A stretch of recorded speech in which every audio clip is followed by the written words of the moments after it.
নমস্কার বন্ধুরা, আমার চ্যানেলে সবাইকে স্বাগতম। সবাই কেমন আছো? আশা করি ভালো আছো। চলে আসলাম একটা নতুন রেসিপি নিয়ে তোমাদের সামনে। আজকে বানাবো আমি আলু পটলের মশলা। সেই জন্য আলু আর পটলগুলো কেটে নিয়েছি। আলুগুলো লম্বা লম্বা করে কেটে নিয়েছি, পটলগুলো লম্বা লম্বা করে কেটে নিয়েছি। এবার আমি কড়াই বসিয়ে দেব। কড়াই গরম হলে কড়াইতে তেল দিয়ে দেব। তারপর ধুয়ে রাখা আলু আর পটলের মধ্যে পটলগুলো আমি আগে ভেজে নেব। পটলগুলো দিয়ে দিলাম। এবার কিছুক্ষণ ধরে লাল লাল করে ভেজে নিচ্ছি।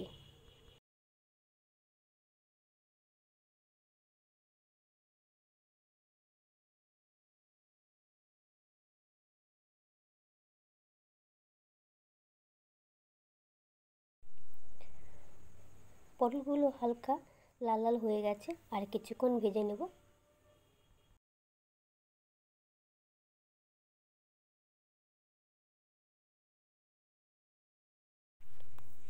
এবারে পটলগুলো আমি নামিয়ে নিলাম। পুরো লাল লাল ভাজা হয়ে গেছে। এবার আমি কড়াইতে আর একটু তেল দিয়ে আলুগুলো লাল লাল করে ভেজে নেব।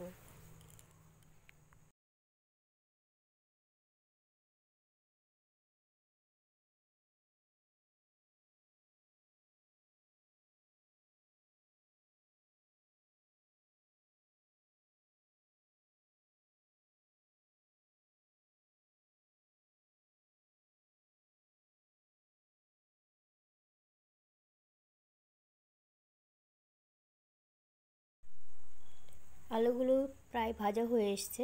অন্যদিকে আমি মশলা করে নেব। টমেটো, পেঁয়াজ, রসুন এটা আমি মিক্সচারে পেস্ট করে নেব ভালোভাবে।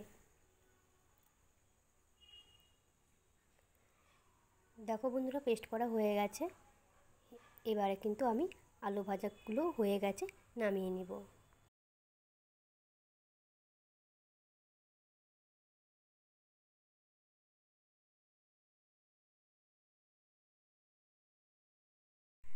আলু আর পটল দুটোই ভাজা হয়ে গেছে, নামিয়ে নিয়েছি।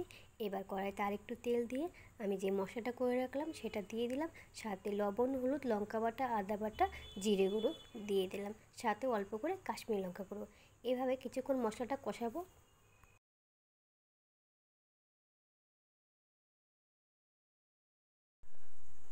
কষানো প্রায় হয়ে গেছে, তাই অল্প করে আমি জল দিয়ে দিলাম। ভালো একটা সেন্ট বেরিয়েছে।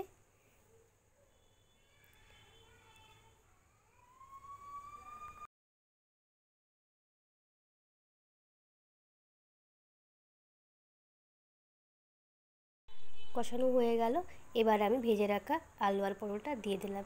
এবার আলু আর পটলটা মশলার সাথে ভালোভাবে কষিয়ে নেব।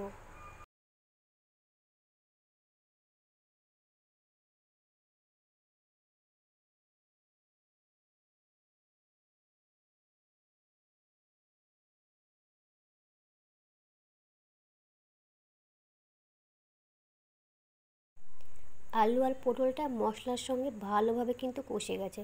তোমরা দেখতেই পাচ্ছ খুব সুন্দর কষে গেছে। এই মতো অবস্থায় আমি অল্প করে জল দিয়ে দিব। জলটা আমি গরম জল দেব, আর জলটা অল্পই দেবো, যেহেতু এটা আমি গায়ে মাখা মাখা করব, সেই জন্য জলটা কিন্তু একদমই অল্প দেব।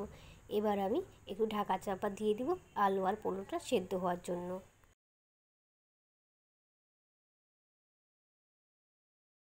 জলটা একদমই কম মনে হচ্ছিলো। ভাবলাম যে হয়তো আলু পটলটা সেদ্ধ হতে গিয়ে যদি একদমই শুকিয়ে যায় তাহলে তো হবে না, তাই জন্য আরেকটু জল দিয়ে দিলাম। এবার আমি ঢাকা চাপা দিয়ে দিব।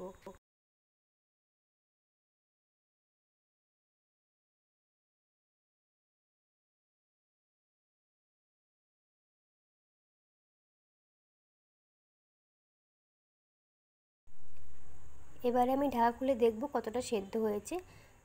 খুন্তির সাহায্যে দেখব আলু আর পটলটা সেদ্ধ হয়েছে কিনা। বেশ ভালোভাবে সেদ্ধ হয়ে গেছে। এবার আমি একটু নেড়ে চেড়ে নেব। নামানোর আগে একটু গরম মশলা দিয়েই কিন্তু বন্ধুরা নামিয়ে নেব।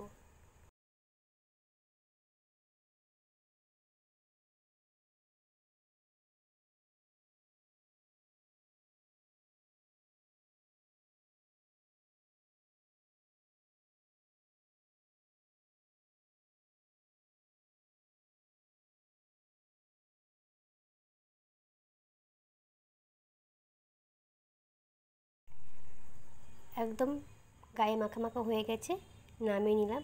বন্ধুরা, এদিক তো যেমন সুন্দর হয়েছে, খেতে কিন্তু হেভি হয়েছিল। তোমরা এইভাবে করে খেয়েও দেখবে গরম গরম রুটি বলো, ভাত বলো, পরোটার সাথে খেতে কিন্তু দুর্দান্ত লাগে। এইভাবে একবার বানিয়ে খেও, খুবই একটা সুন্দর স্মেল দিচ্ছে। ভিডিওটি ভালো লাগলে বন্ধুরা একটা লাইক এবং কমেন্ট, চ্যানেলটি সাবস্ক্রাইব করে পাশে থাকবে। আসছি নতুন কোনো ভিডিও নিয়ে তোমাদের সামনে।